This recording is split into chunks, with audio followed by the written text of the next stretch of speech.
આંતરયાત્રાના એક પથ પર આપણે ચાલવું છે. અધ્યાત્મ યોગથી વૃત્તિ સંશય યોગ સુધીનો એક બહુ જ મજાનો ભગવાન હરિભદ્રાચાર્યે આપેલો આંતરયાત્રાનો પથ.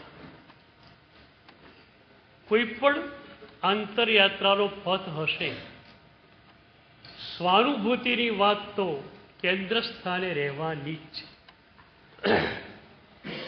સ્વાનુભૂતિ વિના સાધનાનો પ્રારંભ શક્ય જ નથી. ગુણસ્થાનકો વાળી આંતરયાત્રાના પથમાં ચોથે ગુણસ્થાનકે સ્વાનુભૂતિની સ્પર્શના થાય છે. મિત્રાથી પરા સુધીના બીજા આંતરયાત્રા પથમાં પાંચમી સ્થિરાદૃષ્ટિએ સ્વાનુભૂતિનો સ્પર્શ થાય છે. ત્રીજા આ આંતરયાત્રા પથમાં પ્રારંભમાં જ સ્વાનુભૂતિના સ્પર્શની વાત છે. સ્વાનુભૂતિનો સ્પર્શ જેને નથી થયો એ સાધક આ ત્રીજા આંતરયાત્રા પથને શરૂ પણ કરી શકતો નથી. તો સૌથી પહેલા સ્વાનુભૂતિને આપણે માત્ર જોવી છે એમ નહીં કહું, એને આત્મસાત કરવી છે. સ્વાનુભૂતિ શબ્દ કહે છે તેમ સ્વનો અનુભવ. આપણે આપણો જ અનુભવ ન કરીએ તો ચાલે કેમ? હું મારા હુંથી જ દૂર હોઉં ચાલી શકે ખરું? એક બૌદ્ધ ભિક્ષુ એકવાર રડતા હતા. કોકે પૂછ્યું, કેમ રડો છો? ત્યારે એમણે કહ્યું કે સાંજે બુદ્ધ ભગવાન પાસે હું વંદન માટે જઈશ. કદાચ બુદ્ધ ભગવાન મને પૂછશે કે બેટા, તું બુદ્ધગયાન જેવો જ્ઞાની કે આનંદ જેવો પ્રબુદ્ધ સાધક કેમ ન બન્યો? હું કહીશ પ્રેમથી હાથ જોડીને કે ગુરુદેવ ભગવાન, આપ એવો બનાવશો ત્યારે હું એવો પણ બની જઈશ. પણ જો પ્રભુ મને પૂછશે કે તું સ્થિર ચિત્ત કેમ નથી, તારું ચિત્ર ડામાડોળ કેમ છે, કદાચ ભગવાન મને આવું પૂછશે તો હું શું જવાબ આપીશ? એના માટે હું રડી રહ્યો છું. કારણ દીક્ષા વખતે બુદ્ધ ભગવાને મને મારું નવું નામ સ્થિર ચિત્ત આપેલું છે. ભગવાને મારા ઉપર શક્તિપાત કર્યો છે. હરિભદ્રેશ્વરી મહારાજ ષોડશકમાં આ જ વાત કહે છે, નામન્યાસ એવ શક્તિપાત. ગુરુ જ્યારે દીક્ષા વખતે શિષ્યને નવું નામ આપે છે ત્યારે ગુરુ માત્ર નામ નથી આપતા, શક્તિપાત કરે છે. પછી ગુરુના શક્તિપાતની અસર એ હોય છે, બિલકુલ ક્રોધી માણસ હોય, વારંવાર ક્રોધ કરનારો હોય, ગુરુ એના ઉપર શક્તિપાત કરે, દીક્ષા વખતે નામ આપે પ્રશમ રતિ, બસ જિંદગીના અંત સુધી એ ક્રોધ કરી શકતો નથી. ક્રોધ નથી કરતો એમ નહીં કહું, ક્રોધ એ કરી શકતો નથી, કારણ સદગુરુએ શક્તિપાત કરેલો છે. આ બૌદ્ધ ભિક્ષુ કહે છે, પ્રભુએ બુદ્ધ ભગવાને મારા ઉપર શક્તિપાત કર્યો છે, સ્થિર ચિત્ત નામ આપી દીધું. બેટા, તારે સ્થિર ચિત્ત રહેવાનું છે. હવે મારું ચિત્ત ડામાડોળ છે. પ્રભુ મને પૂછશે તું સ્થિર ચિત્ત કેમ ન બન્યો, હું શું જવાબ આપીશ? એના માટે હું રડી રહ્યો છું. અને પછી એ બૌદ્ધ ભિક્ષુના બહુ જ પ્યારા શબ્દો હતા. હું ન હોઉં તો શું હોઉં?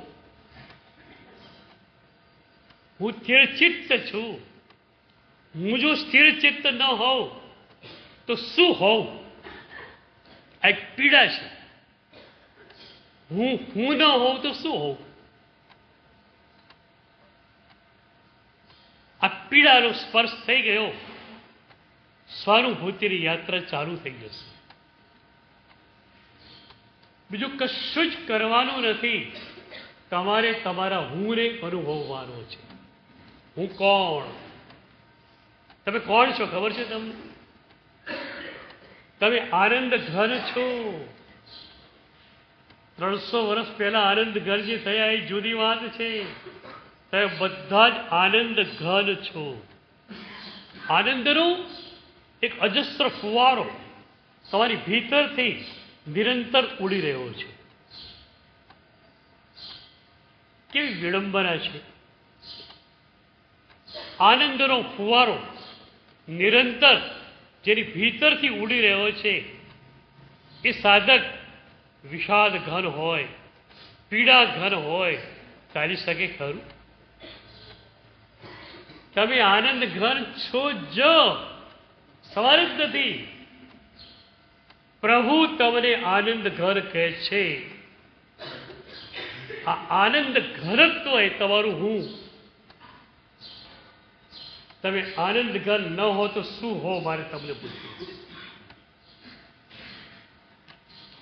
તો સ્વાનુભૂતિ કોઈ પણ સાધનાના કેન્દ્રમાં રહેવાની જ છે. કારણ કે સ્વનો અનુભવ ન કરો ત્યાં સુધી સાધના કેવી? શું શરીર માટે સાધના કરવાની હોય છે? નહીં.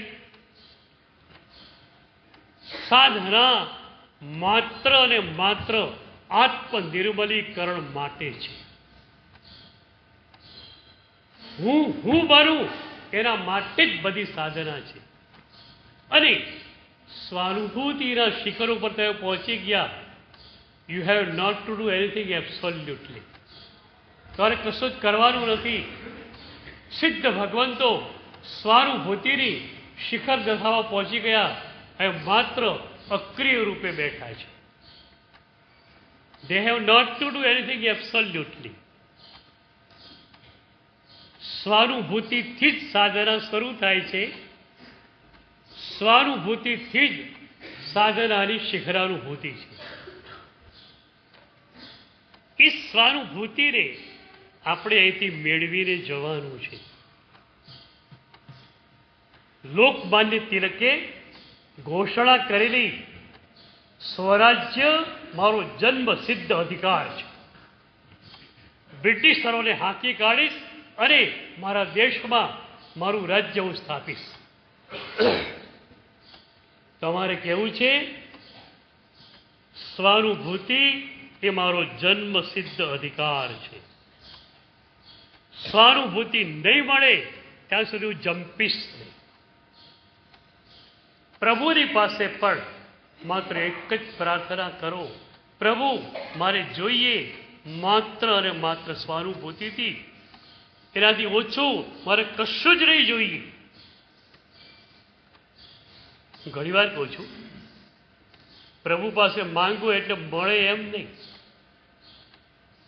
પ્રભુ પાસે માંગવું એટલે મળે જ.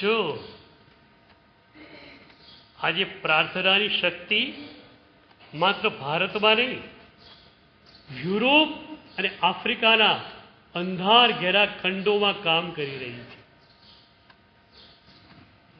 પ્રભુને પ્રાર્થના કરો, ઓન ધેટ વેરી મોમેન્ટ એ પ્રાર્થના એક્ટિવેટ બને છે.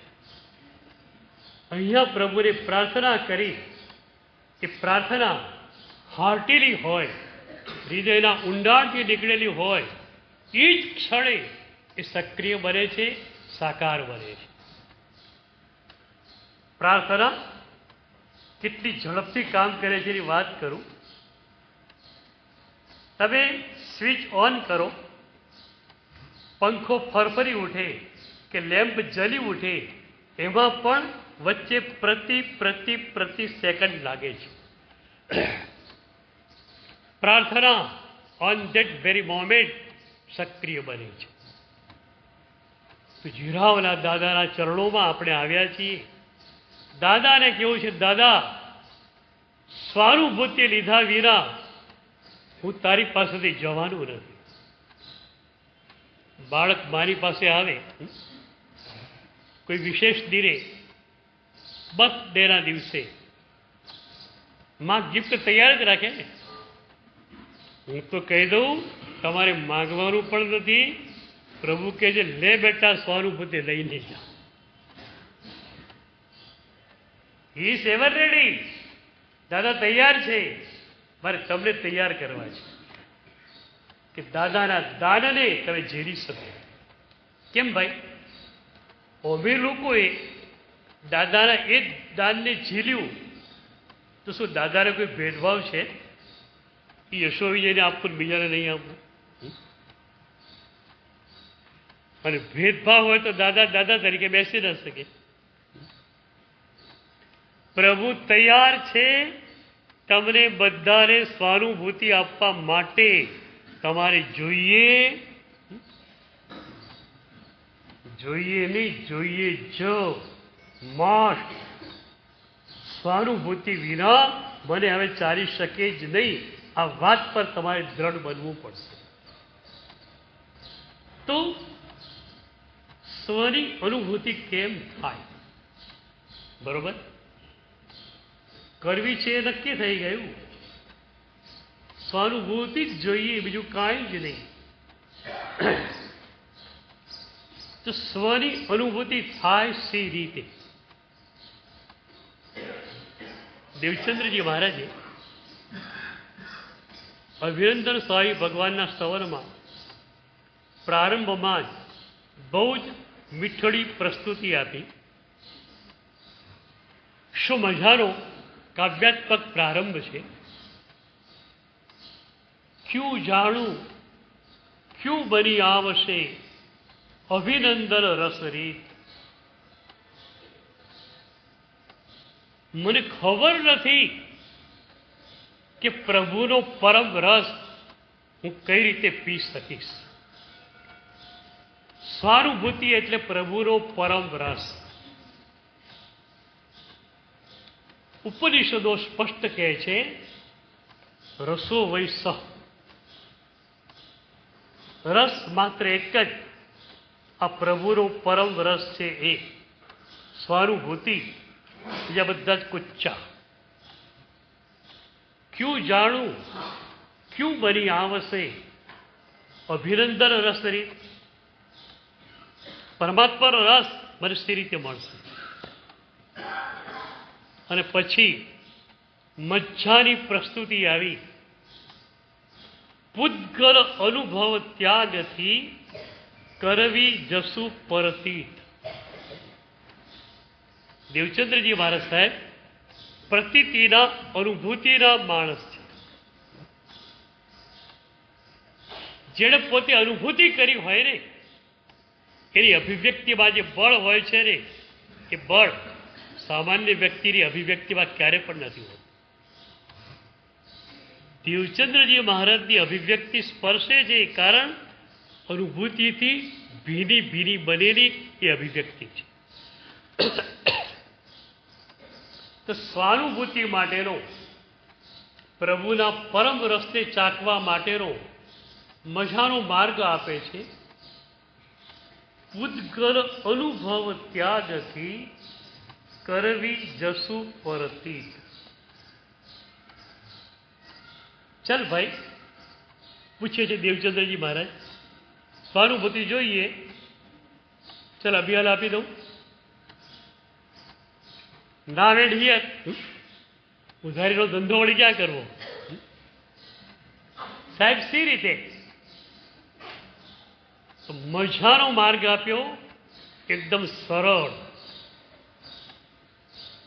પૂદગલોનો ઉપયોગ તું કરજે. શરીર છે તારી પાસે, આહારના પૂદગલો, વસ્ત્રના પૂદગલો તારે જોઈશે. પૂદગલોનો ઉપયોગ તું કરી શકે છે, પણ એમાં રાગ દ્વેષાત્મક અનુભવ તને ન થવો જોઈએ. કેટલી સરળ વાત છે. એક કપની 4 કપ ચા પીવો તમે ગરમા ગરમ, કોઈ વાંધો નથી. એક વારની 4 વાર ચા પીવો, દેવચંદ્રજી મારા સાહેબને વાંધો નથી, મને પણ વાંધો નથી. પણ ચા ટેસ્ટી છે એવું મનમાં આવ્યું તો વાંધો છે. એક સવાલ પૂછું,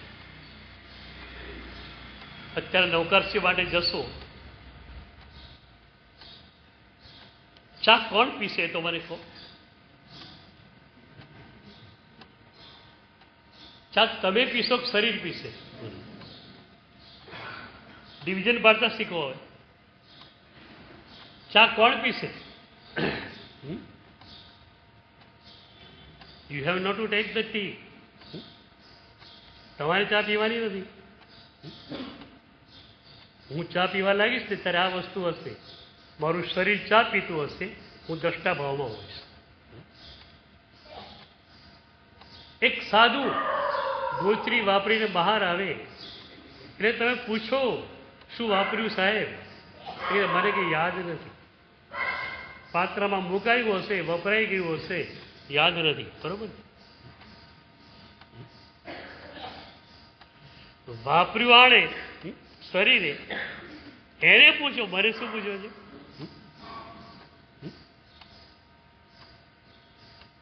ખાનાર શરીર, પીનાર શરીર, તમે માત્ર દ્રષ્ટા છો.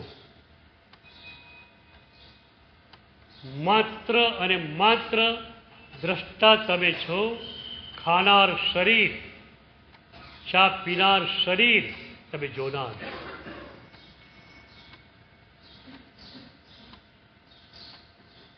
જનક રાજાએ અષ્ટાવક્ર ઋષિને આ જ પ્રશ્ન પૂછેલો કે મારે કર્મ બંધ કેમ થાય છે? શું પ્યારા શબ્દો અષ્ટાવક્ર ઋષિએ કહેલા, એકો દ્રષ્ટાસી સર્વસ્ય મુક્ત પ્રાયોસી સર્વદા. અષ્ટાવક્ર ઋષિ જનક રાજાને કહે છે, એકો દ્રષ્ટાસી સર્વસ્ય મુક્ત પ્રાયોસી સર્વદા. તો માત્ર દ્રષ્ટા છે, દ્રષ્ટા તરીકે તું મુક્ત છે. ભગવાને આ જ વાત આચાર્ય સૂત્રમાં કહી. સાધકે પૂછ્યું, કિમત્તિ ઉવાહી પાસગસ્સ? પ્રભુ, દ્રષ્ટાને કઈ ઉપાધિ હોય છે? કિમત્તિ ઉવાહી પાસગસ્સ. ભગવાને કહ્યું, રથિત તિબેમી. દ્રષ્ટાને કોઈ પીડા નથી, દ્રષ્ટાને કોઈ કર્મ બંધ નથી. હવે વાત એ આવી, કર્મ બંધ થાય છે કેમ? અયમેવ હિ તે બંધ દ્રષ્ટારમ પશ્યસી તરમ. અષ્ટાવક્ર ઋષિ કહે છે, અયમેવ હિ તે બંધ. તું કર્મ બંધ ત્યારે કરે છે જ્યારે દ્રષ્ટા તરીકે, હું તરીકે તું બીજાને કલ્પે છે. હું તું પોતે જ છે આનંદ ઘન આત્મા, શરીર હું નથી. શરીરને હું તરીકે કલ્પ્યું, મનને હું તરીકે કલ્પ્યું, કર્મ બંધ થઈ ગયો. મનને આ ગમે છે માટે કરવું છે, કર્મ બંધ શરૂ થઈ ગયું. શરીર ખાય, શરીર પીએ, તે માત્ર દ્રષ્ટા છો. આજે નાસ્તો કર્યા પછી જે લોકોને લાગે, જે સાધકોને લાગે કે ખરેખર નાસ્તો કેવો હતો એની ખબર પણ પડી નથી, મારા મનમાં એની નોંધ લેવાઈ નથી, એ લોકોએ પોતાની નોંધ પછીમાં નોંધ કરવા, કહેવાનું નથી કોઈને.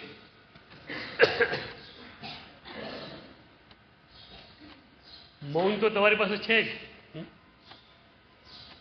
મૌનની અસર કેવી થાય તમને કહું. ગઈ જીરાવાલા શિબિરમાં અહીંયા બધું ફૂલ થઈ ગયેલું. કેટલાક સાધકો ત્રિસ્તોતિક ધર્મશાળાથી બાજુમાં થોડે દૂર 200-500 મીટર દૂર ત્યાં રહેલા. કોઈ વૃદ્ધ સાધક હશે, ચાલી નહીં શકતા હોય. રિક્ષાવાળો જતો તો બોલાયો ઈશારાથી, ઈશારો કર્યો આમ ઉપાશ્રય તરફ. પછી રિક્ષાવાળો ઉપાશ્રય આવ્યો. આનંદભાઈ ત્યાં ઉભેલા હતા, પૂર્વના વ્યવસ્થાપક. એમણે એક દૃશ્ય નિહાળ્યું. પેલા સાધક તો ઈશારાથી વાત કરે, રિક્ષાવાળો આમ આમ કરવા માંડ્યું. પેલા આનંદભાઈ કે રિક્ષાવાળા ત્યારે તો બોલવાની છૂટ છે, તું તો બોલ પણ તું ઈશારા કેમ કરે છે? તો રિક્ષાવાળો કે આ તમારા લોકોના સંઘમાં રહેવા ને હું બોલવાનું ભૂલી ગયો છું.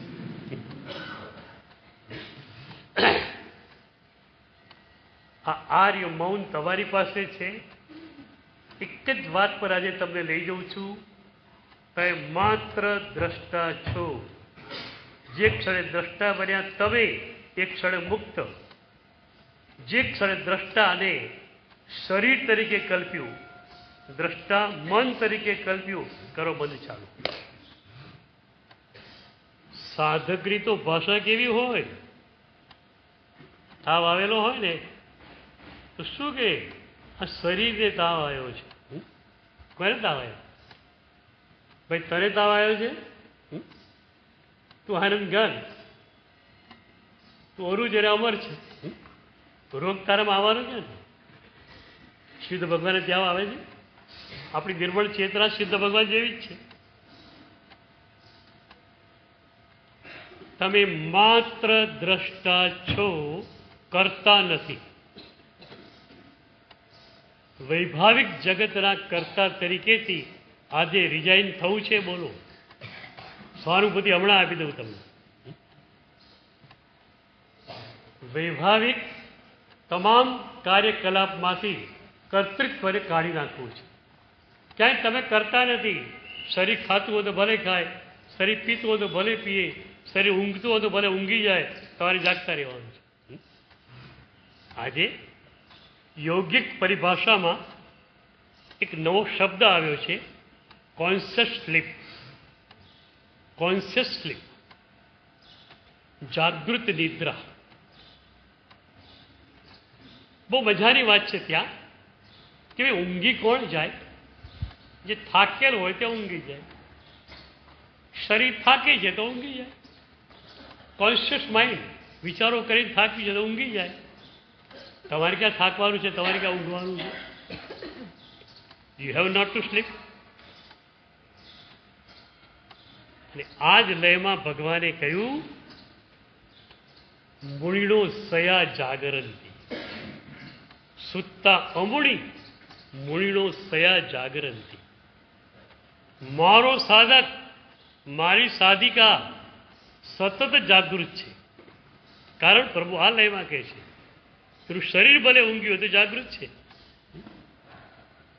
તમને ખ્યાલ છે? ઔષધ કરો તમે, સંતાન પોષણનું સૂત્ર બોલો, એમાં વાત આવે છે, અતરંત પવજ્જયે ભૂમિ. પડખું બદલવાનું હોય ઊંઘમાં, ત્યારે પણ સાધક જે છે તે ચરવડાથી એ જમીનને અને પોતાના પડખાના શરીરને પૂંજે છે. આ ક્યારે બની શકે? શરીર ઊંઘે છે ને તમે જાગો છો. એ વાત નક્કી છે. સમસ્તિકની યાત્રાએ તમે ગયા, રેલવેની નાનકડી બર્થ પર તમારે સુવાનું છે. તમારી બેડમાં તમે આમ ત્યાં વાળોડતા હતા, પણ અહીંયા નાનકડી જ બર્થ છે, સાંકડી બર્થ. તમે તમારા કોન્શિયસ માઇન્ડને સૂચના આપો છો કે રાત્રે હલ્યા ડુલ્યા તો નીચે પછડાઈ જઈશું. તમે સૂચના આપો છો. કોન્શિયસ માઇન્ડને સૂચના આપનાર તમે, અનકોન્શિયસ માઇન્ડ સુધી સૂચના પહોંચે. કોન્શિયસ માઇન્ડ સૂતું હોય તો પણ અનકોન્શિયસ માઇન્ડમાં માહિતી સંગ્રહાય, તમે પડતા નથી. ઊંઘવાનું કરે તમારે નહીં. શરીર ઊંઘી જાય, કોન્શિયસ માઇન્ડ ઊંઘી જાય. ખાવાનું શરીરને, પીવાનું શરીરને, ઊંઘવાનું શરીરને, તમારે જાગતા રહેવાનું. બરાબર? તમે માત્ર દ્રષ્ટા. આ સ્વાનુભૂતિને આજે આપણે ચર્ચવાની છે આગળની આગળ. અત્યારે થોડું આપણે પ્રેક્ટિકલ કરી લઈએ.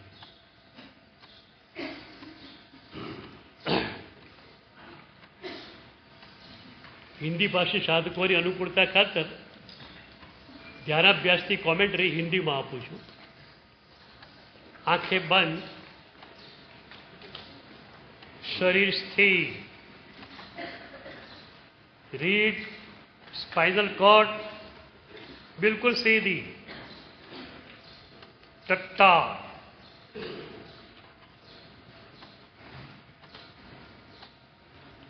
अब धीरे धीरे सांस लो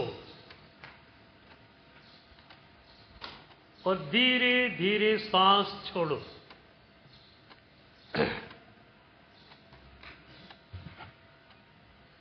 धीरे धीरे सांस लो, धीरे धीरे सांस छोड़ो.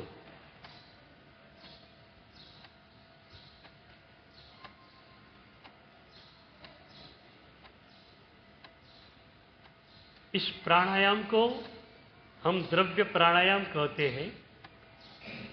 हमारी परंपरा में हरिभद्राचार्य ने भाव प्राणायाम शब्द दिया है. तो ध्यानाभ्यास का पहला चरण है भाव प्राणायाम. भाव प्राणायाम का अर्थ यह है कि जब आप सांस छोड़ रहे हैं तब ये सजेशन मन को देना कि भीतर जो क्रोध जमा पड़ा है वो निकल रहा है. सांस ही बाहर नहीं गई, आपका क्रोध भी बाहर आ गया. और आप जब सांस लेते हैं तब अनेक महापुरुषों ने समभाव के जो आंदोलन यहां छिड़के हैं उस आंदोलन को आप ले रहे हैं. सांस लेने के समय एक कल्पना करो कि समभाव को मैं प्राप्त कर रहा हूं. सांस आप छोड़ते हैं, एक कल्पना करो कि भीतर से क्रोध निकल रहा है.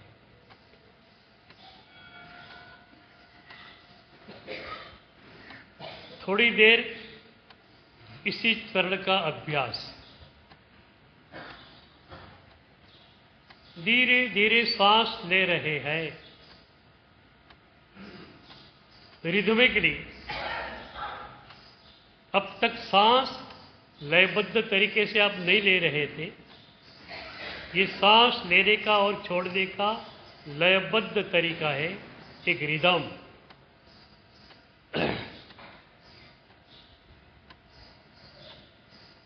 पहला चरण भाव प्राणायाम. और इसमें भी एक बात है,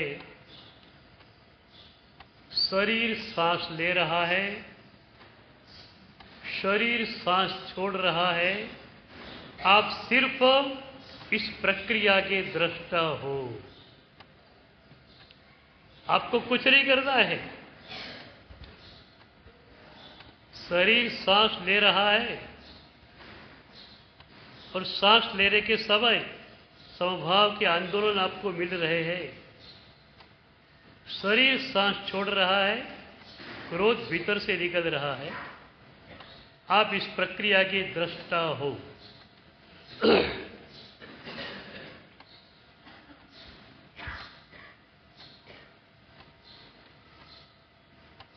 एक दो मिनट इसमें ही लगे रहे. आंखें बंद, शरीर स्थिर, बिल्कुल. आपका मेरुदंड टट्टार होना चाहिए.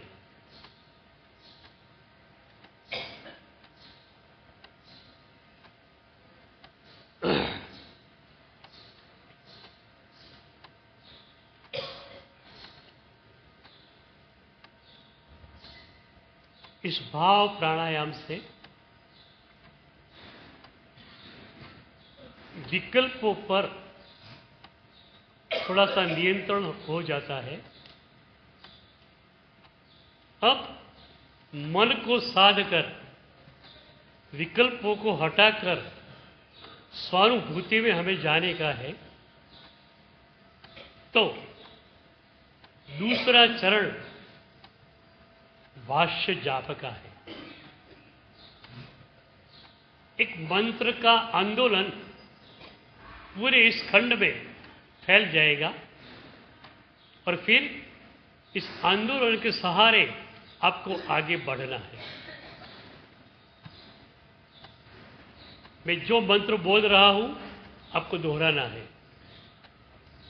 तिथैरा में पश्यन्तु, तिथैरा में पश्यन्तु, तिथैरा में पश्यन्तु, तिथैरा में पश्यन्तु, तिथैरा में पश्यन्तु, तिथैरा में पश्यन्तु, तिथैरा में पश्यन्तु, तिथैरा में पश्यन्तु, तिथैरा में पश्यन्तु, तिथैरा में पश्यन्तु, तिथैरा में पश्यन्तु, तिथैरा में पश्यन्तु, तिथैरा में पश्यन्तु, तिथैरा में पश्यन्तु, तिथैरा में पश्यन्तु, तिथैरा में पश्यन्तु, तिथैरा में पश्यन्तु, तिथैरा में पश्यन्तु, तिथैरा में पश्यन्तु, तिथैरा में पश्यन्तु।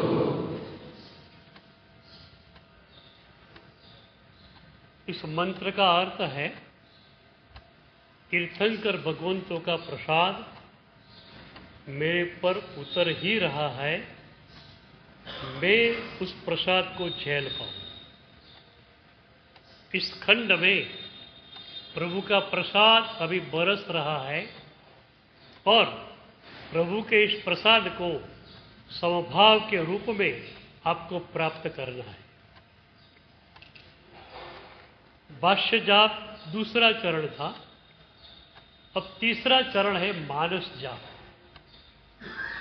प्रभु के इस प्रसाद को प्राप्त करने के लिए आपको अपना चित्त स्थिर करना पड़ेगा। मानस जाप में इसी पद को आपको लेना है। आपका परिचित ये सूत्र है लोगस्य सूत्र और इसका ये मंत्र है तिथैरा में पश्यन्तु। अब आपको मानस जाप करना है, लेकिन इस तरीके से जाप करना है कि आपकी पूरी चेतना इस शब्द पर ही टिकी हुई हो। चित्त का, मन का एक कोना भी इधर उधर न जाए। चित्त को इस जाप पर, इस मंत्र पर स्थिर कर दो। मानस जाप तीसरा चरण। मन में तिथैरा में पश्यन्तु पद का जाप और तुम्हारी पूरी चेतना इस पद पर टिकी हुई हो। कोई भी विचार आ जाए, एक गहरी सांस ले लो, विचार को उड़ा दो। नींद यदि आ जाए, आंखें सहज खोलकर बंद कर दो, नींद उड़ जाएगी। नींद नहीं, विचार नहीं, सिर्फ एकाग्रता, कंसंट्रेशन।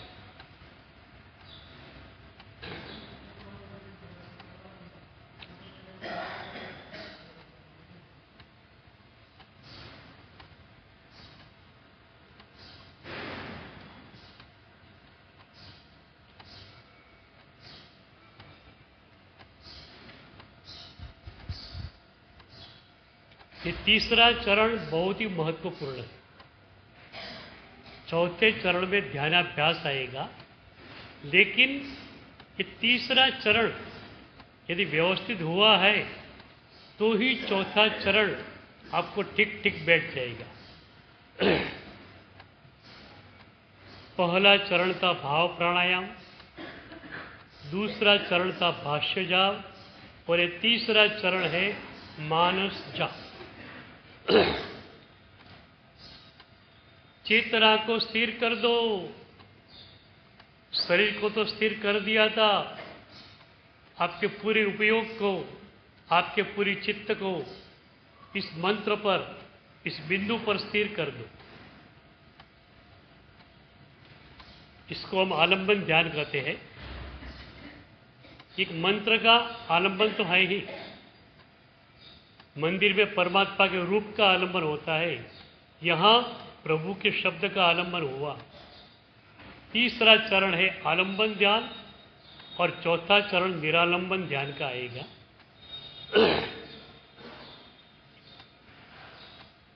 एक दो मिनट गहरे में लग जाइए, पूरे चित्त को एकाग्र कर दे, बिल्कुल कंसंट्रेशन, कहीं भी मन इधर उधर न भटक जाए। सावधानी रखो, जागृति ही साधना का मूल मंत्र है। अवेयरनेस नहीं तो साधना नहीं।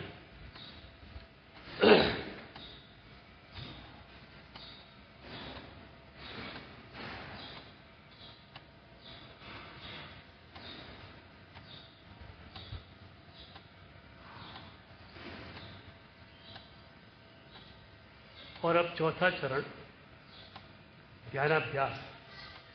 हम इस चरण को ध्यान नहीं कहते हैं, ध्यानाभ्यास कहते हैं। ध्यान तो बहुत दूर की बात है, लेकिन अभी हमें ध्यान का अभ्यास लगाना है। चौथे चरण में आपको क्या करना है? एकाग्रता आपके पास आ गई है। अब तीसरे चरण के आपके पास एकाग्रता थी, लेकिन मंत्र पर थी, पद पर थी। अब पद को हटा लो, मंत्र को हटा दिया है।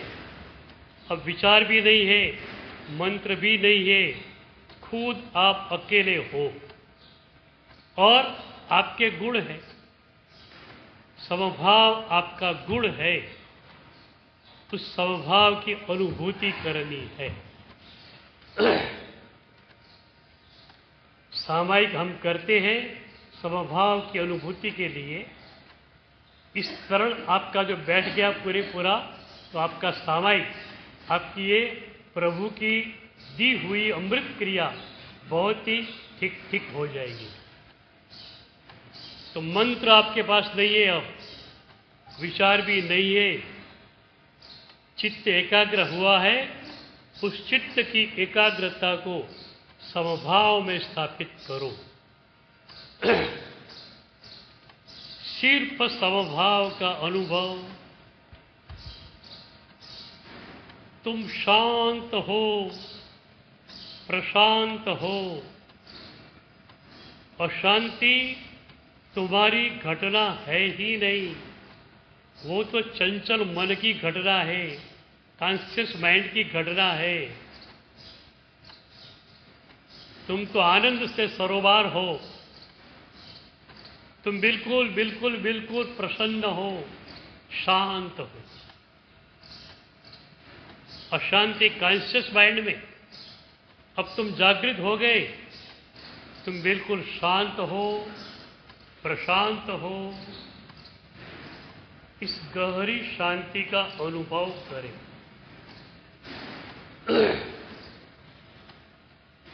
कुछ करना नहीं है, जो इनर पीस तुम्हारे पास है उसका अनुभव करना है। स्व की अनुभूति का ये मार्ग है, पर में ही अपन इतने उलझ गए हैं कि हम इतने शांत हैं, आपको उसका ज्ञान भी नहीं हुआ है। कैसे चल पाएगा ये? तो अब समभाव का अनुभव करो। आपके भीतर एक शांति का झरना निरंतर बह रहा है, लेकिन आपका मन बाहर फैला हुआ था, इसलिए आपको इस शांति के झरने का अनुभव नहीं हुआ था। अब आपने चित्त को बाहर से खींच लिया है, भीतर ही एकाग्र कर लिया है। अब आप अपनी शांति के इस मझा के झरने के पास बैठे हुए हो। उस झरने की शीतलता का अनुभव करो। आप शांत है, प्रशांत है।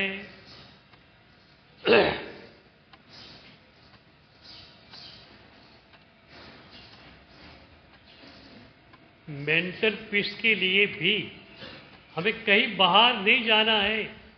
हमारे पास प्रभु की दी हुई साधना है।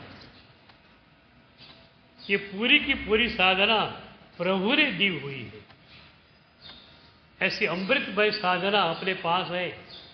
हम बाहर कहाँ जाएंगे? बाहर कहीं जाना नहीं है। कोई बाहर की साधना में भी जाने का अर्थ नहीं है, जब घर पर ही इतनी सुंदर साधना है। 1-2 मिनट आपके भीतर जो गहरी शांति है उसका अनुभव करें।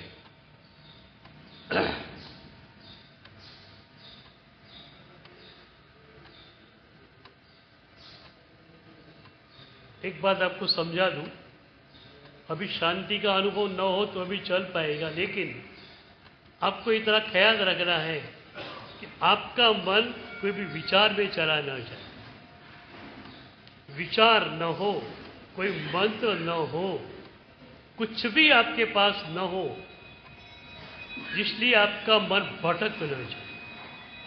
तो आपके मन को कहीं भी बाहर जाने का ठिकाना रिखने का नहीं है।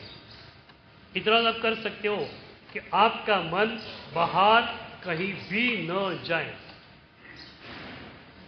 बाहर गया मन, विचार आ गया, मन को खींच लो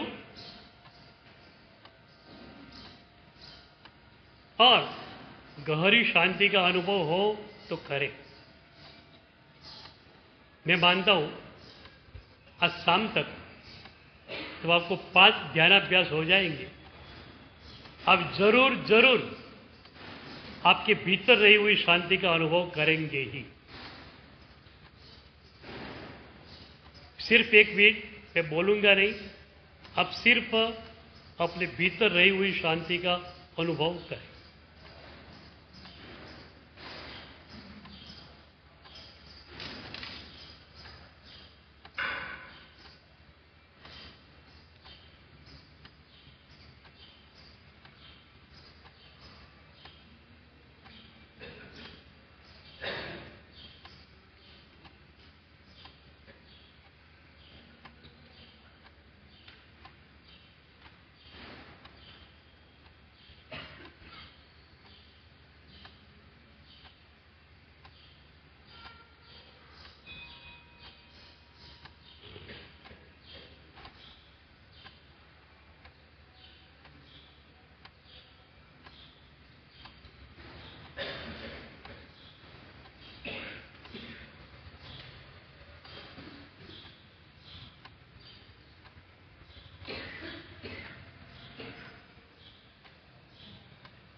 तिष्ठैरा मे पश्यन्तु तिष्ठैरा मे पश्यन्तु तिष्ठैरा